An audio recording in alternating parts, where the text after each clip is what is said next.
অনেকবার ভাবে বাইকটা বিক্রি করে দেবো, বিক্রি করে একটা নতুন বাইক নেবো। মার্কেটে এখন অনেক বেটার বাইকস আছে, বেশি পাওয়ার, বেটার অ্যাক্সেলারেশন, বেশি টেকনোলজি হলে বাইকসও আছে। বাট যখনই বাইকটাতে বসি আর ইঞ্জিনটাকে স্টার্ট করি,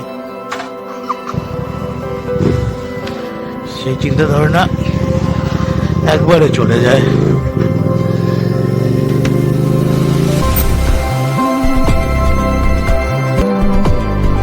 অনেস্টলি আমার মনে হয় না পারফেক্ট বাইক বলে কিছু এক্সিস্টও করে।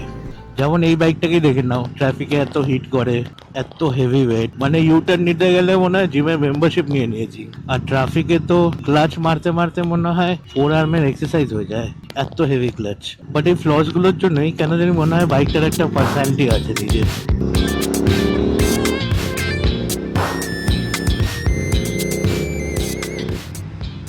এই বাইকটার একটা অদ্ভুত একটা জিনিস আছে যে এটা তোমাকে কনস্ট্যান্ট ফাস্ট চালাতে বলে না। তুমি 80-90-তে ক্রুজ করো আরামসে, 5-6 গিয়ারে আরামসে চলবে, স্ট্রেস ফ্রি পুরো। এই বাইকটা তোমাকে কিছু প্রুভ করতে বলে না। আর উইয়ার্ডলি এই জিনিসটা ভালো লাগে যে বাইকটা তোমাকে কাম হয়ে চালাতে বলছে। বাট যখনই তুমি অ্যাক্সিলারেটরটা ঘোরাবে, এই বাইকটা যাওয়ার জন্য অলওয়েজ রেডি থাকে। আর এই প্যারালাল টুইন ইঞ্জিনটা, এটা স্মুথনেস এর ব্যাপারে ভাই ক্যামেরাতে এক্সপ্লেন করা খুবই টাফ। এটা তোমাকে এক্সপিরিয়েন্স করতে হবে, এত স্মুথ ইঞ্জিন।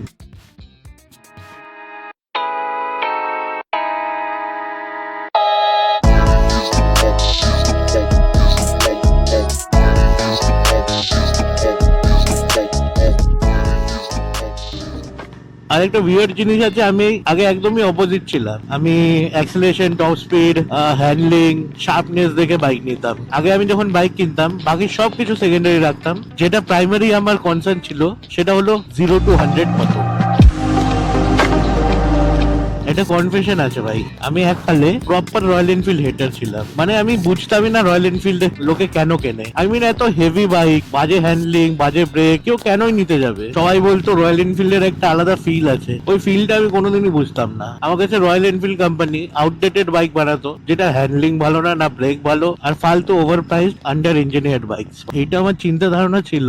কারণ এর আগে আমি ওন করতাম দুটো কেটিএম ডিউক 390, একটা RC200, একটা RS200, একটা R15 ভার্সন 3, একটা R15 ভার্সন 1। এগুলো আমার প্রিভিয়াস বাইকস ছিল।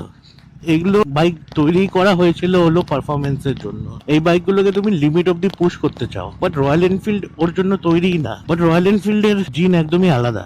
আমার সবসময়ই লাইট ওয়েট অ্যাগ্রেসিভ বাইক পছন্দ হতো। ন্যাচারালি আমার চয়েস ছিল হলো কুইক থ্রটল রেসপন্স, একদম অ্যাগ্রেসিভ রাইডিং স্ট্যান্স, এরকম টাইপের বাইক আমার পছন্দ হতো। তাই বলে আমার তখন মাইন্ডসেটটা ওরমই ছিল যে অ্যাগ্রেসিভলি রাইড করবো, একদম টপ স্পিড চেক করবো, অ্যাগ্রেসিভলি ওভারটেক করবো। এটা আমার রাইডিং স্টাইল ছিল তখন।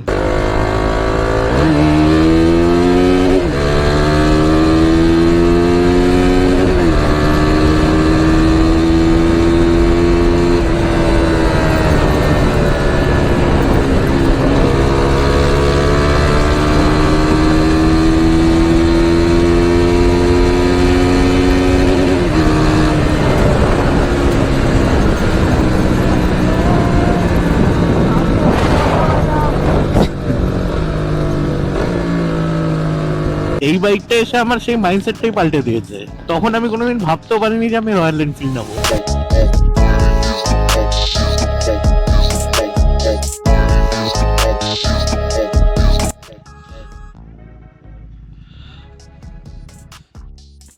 এক গ্লাস বানাও না।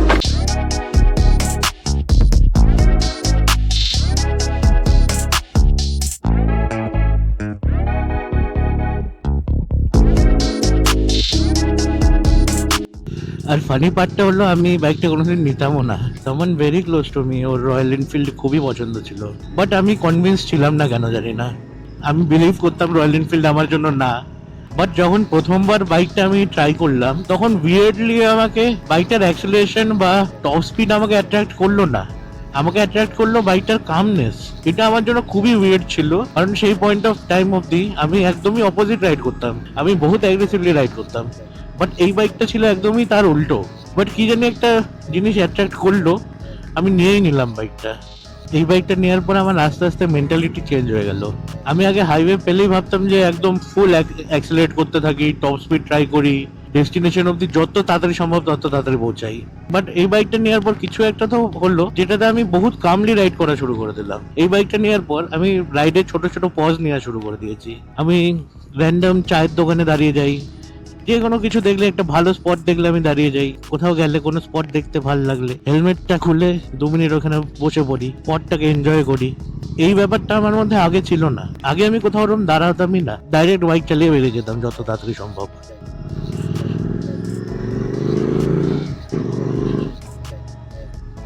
এখন আমার মনে হয় কামলি চালানো আমাকে বেশি শুট করে। অনেককে অ্যাগ্রেসিভ চালানো শুট করতে হতে পারে, বাট আমি কামলি কোনো রাইডকে এনজয় করতে পছন্দ করি এখন। আমার জন্য তো কমসে কম বেস্ট মেমরিজ তখনই হয় যখন রাস্তাটা একটু লম্বা হয়ে যায়। তবে এই রাইডিং স্টাইলটা চেঞ্জ করার পর আমি একটা জিনিস রিয়েলাইজ করলাম, যে যখন আমি একটা ফাঁকা রাস্তায় চালাচ্ছি, হালকা হালকা করে ঠান্ডা হাওয়া লাগছে, হেলমেটের ভেতর তুমি তোমার দুনিয়ার সব চিন্তা ধারণা চলছে, এই ফিলিংটা যে এটাকে ফিল করেনি তাকে বোঝানো একটু টাফ ব্যাপার আছে ভাই।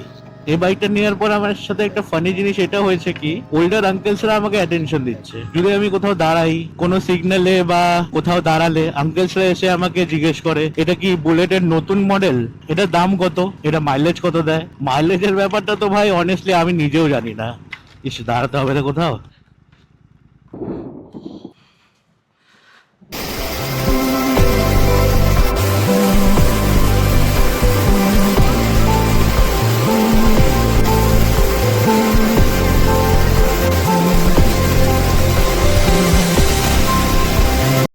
আর একটা রিয়েলাইজেশন আমাকে অনেস্টলি খুব হার্ড হিট করেছিল, যে আমরা অনেক সময় বাইক নিই লোকেদের ইমপ্রেস করার জন্য। কেউ টপ স্পিডের জন্য নেয়, কেউ লুকসের জন্য নেয়, কেউ আবার সাউন্ডের জন্য নেয়।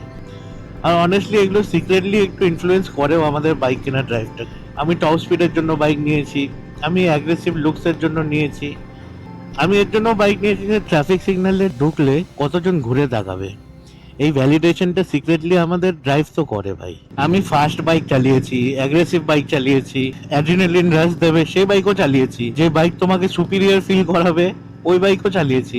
কাজের কথা হলো কোনো বাইকই পারফেক্ট হয় না, কারণ এই ইন্টারসেপ্টর এটাও কোনো পারফেক্ট বাইক না। এটা হিট করে ট্রাফিকে, ক্লাচ হেভি, ব্রেকস গুলো আরো বেটার হতে পারতো।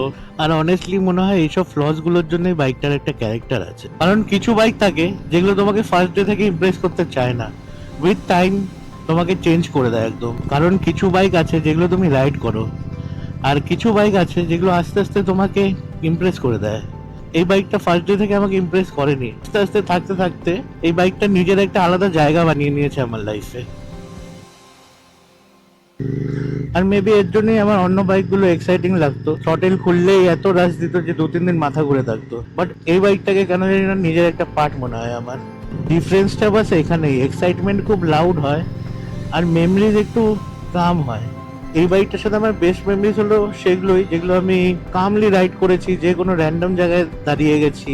সেই র্যান্ডম জায়গায় দাঁড়ানোর কারণে আমি অনেক ভালো ভালো স্পটস আমি এক্সপ্লোর করতে পেরেছি, অনেক ভালো ভালো চায়ের দোকান খুঁজে পেয়েছি। সেজন্য এই বাইকটা একটু আলাদা। আর একটা সময় পর বুঝলাম এই বাইকটা শুধু রাইড করছি না আমি, আমার লাইফের একটা ফেস ক্যারি করছে এই বাইকটা আমার সাথে। অন পেপার হয়তো বেটার বাইক আছে, better technology, better features, better top speed, better handling, better electronics আছে। আর অনেস্টলি পারফরমেন্সের দিকে দেখতে গেলে কিছু বাইক তো একে খেয়ে ফেলবে। বাট সব বাইক তোমাকে সেম ফিলিং দিতে পারবে না, সব বাইক তোমাকে বাড়ি ফিরে গিয়ে ঘুরে তাকাতে বলবে না, আর সব বাইকের সাথে ইমোশনাল মেমোরিও ক্রিয়েট হবে না। মেবি এটাই ম্যাচিওর হওয়ার একটা পার্ট। আগে আমি বাইকের নাম্বার দেখতাম, টপ স্পিড কত, হর্স পাওয়ার 0 to 100 কত, বাট এখন আমি দেখি কোন বাইকের সাথে আমি থাকতে চাই। অনেকের কাছে এটা জাস্ট একটা রয়্যাল এনফিল্ড ইন্টারসেপ্টর 650, বাট আমার কাছে এটা একটা চ্যাপ্টার।